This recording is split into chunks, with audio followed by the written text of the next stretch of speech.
Hello dear students, in this video we will learn about the methods of factor to calculate the limit of function. तो limit of function calculate करने के different method है, जैसे method of factors हैं, method of factors, then हमारे पास है method of substitution and method of rationalization. तो इस वीडियो में हम किसके बारे में डिस्कस करेंगे?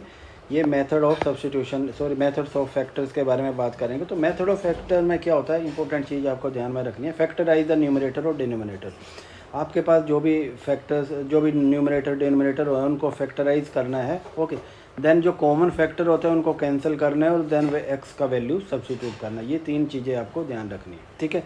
तो इसी चीज़ को हम प्रोसीड करते हैं इसकी तरफ। ओके, तो देखिए लिमिट के बारे में मैंने बताया था कि आपको जैसे लिमिट क्या होता है कि मैं ऐसे लिमिट लिखता हूँ x टेंड टू a। जब x का वैल्यू a की तरफ जाता हो, a के इक्वल नहीं होता है, तो वो जो फंक्शन है उसका वैल्यू क्या बनता है, उसी को लिमिट कहता है। तो उसका फंक्शन क्या है, l है। तो हमारे फंक्शन का लिमिट कौन है, l है। जब x tend to a, x जो है a की तरफ जाता है। तो ये लिमिट के बारे में पता लग जाए। मेथड्स ऑफ जो है हमारा फैक्टर्स जो है, इसमें हम फैक्टराइज करेंगे। देखिए कई बार क्या होता है कि जैसे ये आपको क्वेश्चन आ रहा है, लिमिट आपको कैलकुलेट करनी है x टेंड टू a, 1 मैं यहाँ पे लिख रहा हूँ, ठीक है। और यहाँ पे लिख रहा हूँ ये फंक्शन आ गया आपका x स्क्वायर माइनस 1 और अपॉन में मैं यहाँ पे लिख रहा हूँ x माइनस 1, ठीक है। ये x माइनस 1 मेरे पास आ गया, ठीक है। अब इसको आपको क्या लिमिट कैलकुलेट करनी है। अगर आप यहाँ पे x में 1 का वैल्यू सब्स्टिट्यूट करते हैं, ठीक है, तो क्या आ रहा है यहाँ पे x 1 स्क्वायर आ गया और 1 आ गया, ठीक है। और नीचे क्या आ गया, 1 माइनस, आगे क्या आ गया, 1 आ गया, ठीक है। तो इसको आगे करेंगे आप, ये 0 0 फॉर्म में आ गया। तो 0 0 फॉर्म है, ये अनडिफाइंड फॉर्म बोलते हैं।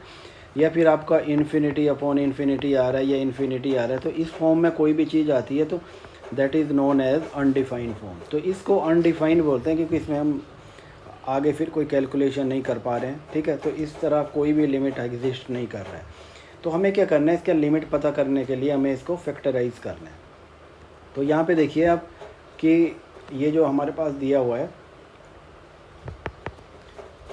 एक्स स्क्वायर, तो इसको 1 को भी आप स्क्वायर कर सकते हैं। तो ये क्या बन रहा है, यहाँ पे ए बी बन रहा है, ए बी बन रहा है। देखिए यहाँ पे आप इसको क्या, 1 है तो 1 को आप स्क्वायर भी लिख सकते हैं ना, तो कोई प्रॉब्लम नहीं है फंक्शन।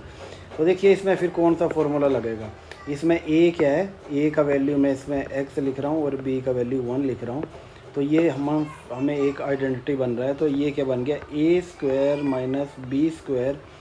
ओके, ये किसके इक्वल हो जाता है, ये हो जाता है a plus B and a minus B. ये स्टैंडर्ड आइडेंटिटी है जो आपने पहले छोटी क्लासों में पढ़ी हुई है, ठीक है।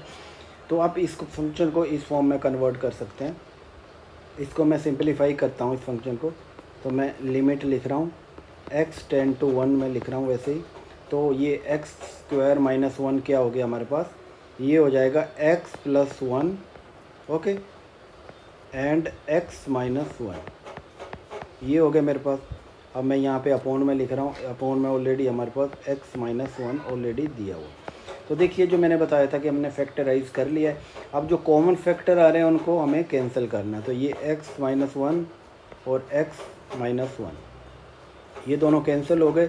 इन दोनों के कैंसिल होने के बाद हमारे पास क्या रह रहा है, रिमेनिंग पार्ट क्या रह रहा है, अब ये हमारे पास रह रहा है limit x tend to 1 x plus 1, ये हमारे पास वैल्यू रह गया। अब क्या करना है, आपको वैल्यू सब्स्टिट्यूट करनी है, किसकी, x का वैल्यू सब्स्टिट्यूट करेंगे आप। तो ये आ जाएगा x की जगह 1 आ जाएगा और आगे भी 1 आ जाएगा। तो इसको करेंगे तो ये आ गया 2। इतना इट मीन्स कि हमारा जो लिमिट का जो आ रहा है, लिमिट जो आ रही है वो आ रही है 2 आ रही है, ठीक है। तो ये मेरा आंसर आ गया। तो वंस अगेन आप देखिए कि मैंने क्या किया, सबसे पहले फैक्टराइज किया, फैक्टराइज करने के बाद कैंसिल किया और कैंसिल के बाद मैंने क्या किया, वैल्यू को सब्स्टिट्यूट किया। तो ये आपको 3 स्टेप फॉलो करने हैं। चलिए एक और मैं यहाँ पे लेता हूँ कि लिमिट है आपके पास, ये क्वेश्चन है, लिमिट है आपके पास x टेंड टू 2, ठीक है। आगे है x square minus 5x plus 6 आ रहा है, ओके। अब इसके बाद आपको x स्क्वायर आ रहा है माइनस 4 आ रहा है, ठीक है। अब देखिए इसमें भी अगर आप 2 का वैल्यू सब्स्टिट्यूट करेंगे तो अनडिफाइंड फॉर्म आ जाएगा। तो अब आपको क्या करना है, इसको फैक्टराइज करना है, ठीक है। देखिए नीचे का हम फैक्टराइज कर सकते हैं, ऊपर को भी फैक्टराइज कर सकते हैं। तो सबसे पहले जो न्यूमरेटर में है उसको हम फैक्टराइज करते हैं, ठीक है। तो इस फैक्टराइज आप इसको राइट हैंड साइड में कर सकते हैं। तो फैक्टराइज करना है आपको, तो देखिए यहाँ पे सबसे पहले इसको फैक्टराइज करना है। तो ये है x square minus 5x plus 6 आ गया, ठीक है। तो यहाँ पे देखिए ये 6 आ रहा है, तो आपको क्या करना है, तो आपको ऐसे दो नंबर चाहिए जो मल्टीप्लाई करने पे 6 आए, क्या आएगा, उनको मल्टीप्लाई करने पे 6 आए और प्लस करने पे 5 आ गए। तो कौन से बन रहे हैं ये, 2 3 तक क्या होता है 6 आ गया, और 2 प्लस 3 क्या होता है 5 होता है, ठीक है। तो हमारे पास सीधा ही आ गया। तो मैं इनको सब्स्टिट्यूट यहाँ पे करूँगा।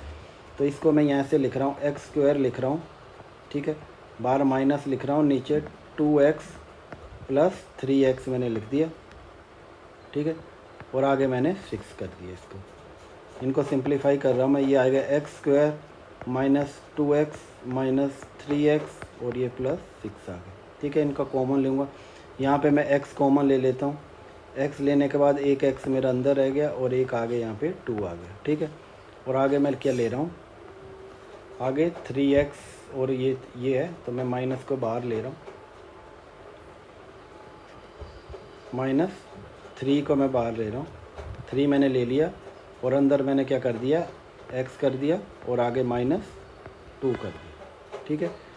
अब यहाँ पे देखिए क्या बन रहा है, ये तो दोनों कॉमन है, कॉमन में से एक लेना है आपको। तो ये बन रहा है x -3 और क्या बन रहा है हमारे पास x -2, ठीक है। तो ये मेरे पास दो चीज़ें आ रही हैं। एक तो न्यूमरेटर तो मैंने कर लिया, अब डिनोमिनेटर का करना। तो देखिए ये है एक्स स्क्वायर -4 आ रहा है, कौन सा आ रहा है, ये वाला पार्ट आ रहा है, मैं इसको कर रहा हूँ। इसका को भी फैक्टराइज करना है। तो इसको फैक्टराइज करेंगे तो क्या आ जाएगा, ये जैसे मैंने पहले आपसे बात की, तो 4 को आप ऐसे भी लिख सकते हैं, इसको एक्स स्क्वायर -2 स्क्वायर लिख देते हैं।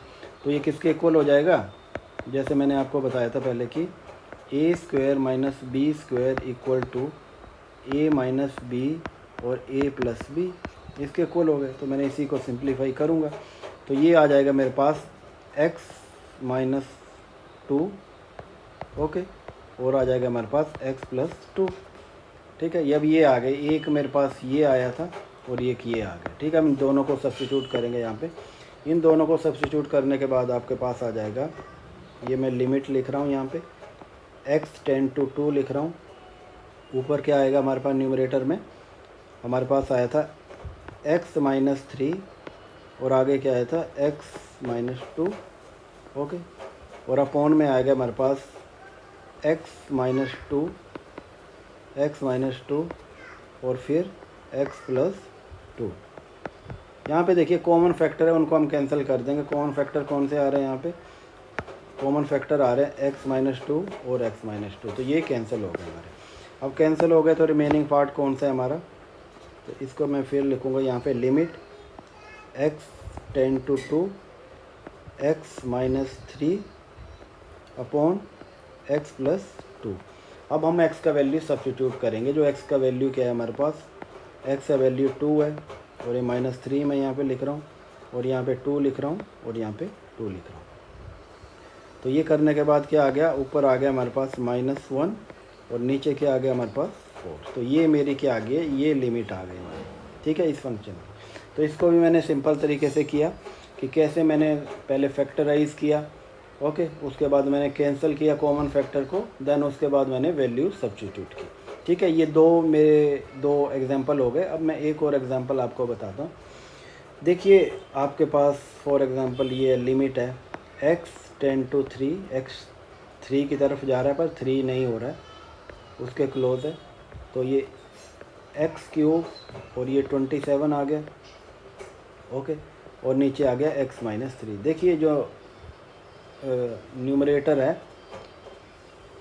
उसमें आप फैक्टराइज कर सकते हैं, डिनोमिनेटर में नहीं कर सकते। तो देखिए यहाँ पे सीधा सा बन रहा है, आप इसको क्या लिख सकते हैं, इनको फैक्टराइज में राइट हैंड साइड कर रहा हूँ, ठीक है।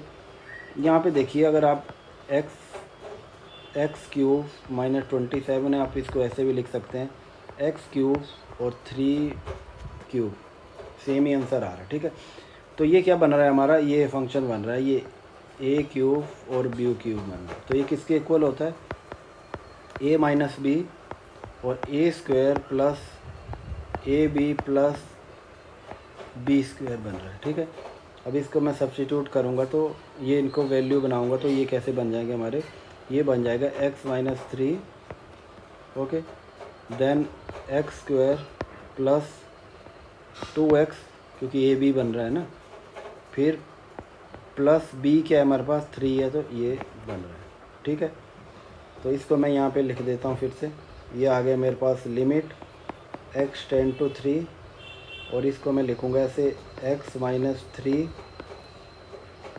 And x square plus 2x minus 3 square को आप 9 भी लिख सकते हैं, कोई प्रॉब्लम नहीं है। ठीक है, और नीचे अपॉन में लिख रहा हूँ, ये लिख रहा हूँ x माइनस 3। ठीक है, अब यहाँ पे देखिए x minus 3 x minus common factor है, तो इनको और इनको आप कैंसिल कर दो। इनको कैंसिल कर देंगे तो आपके पास क्या आ रहा है, लिमिट x टेंड टू 3, ये आ रहा है एक्स स्क्वायर 2x प्लस 9 आ रहा है। अब आपको x का वैल्यू सब्स्टिट्यूट करना है, x का वैल्यू सब्स्टिट्यूट करेंगे तो आ जाएगा ये 3 स्क्वायर प्लस 2 3 प्लस 9 आ रहा है। ओके, देन इसको करेंगे, ये आ जाएगा 9 और ये आ जाएगा 6 और ये आ जाएगा 9।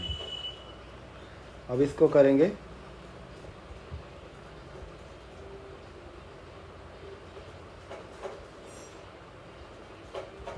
सॉरी यहाँ पे 2x नहीं है, ये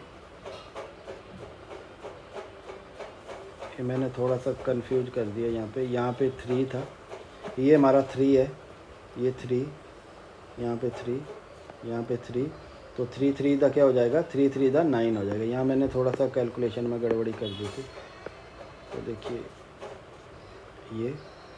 ये आ जाएगा 9 प्लस 3 3 दा 9 प्लस 9, ये आ जाएगा 27 आपका आंसर आ जाएगा। ठीक है, तो देखिए ये भी मैंने सिंपल तरीके से यहाँ पे इसको कैलकुलेट कर दिया। तो यहाँ पे बिल्कुल कंफ्यूज नहीं होना है, बिल्कुल आपको क्या करना है, फैक्टराइज करना है, उसके बाद सब्स्टिट्यूट करना है, उसके बाद फैक्टराइज करना है आपको, फिर फैक्टर को कैंसिल करना है, फिर सब्स्टिट्यूट करना है। ये 3 चीज़ें आपकी सिंपल यहाँ पे चलेगी। ओके, तो मेरा यहाँ पे लिमिट क्या आ गया, जब x 3 की तरफ जाता है तो हमारे फंक्शन का वैल्यू कितना 27 होता है, ये लिमिट हमारे फंक्शन की बन रही है। ठीक है, तो ये मैंने 3 अलग अलग से मेथड 3 अलग अलग एग्जांपल बताए, आप और भी आप प्रैक्टिस कर सकते हैं।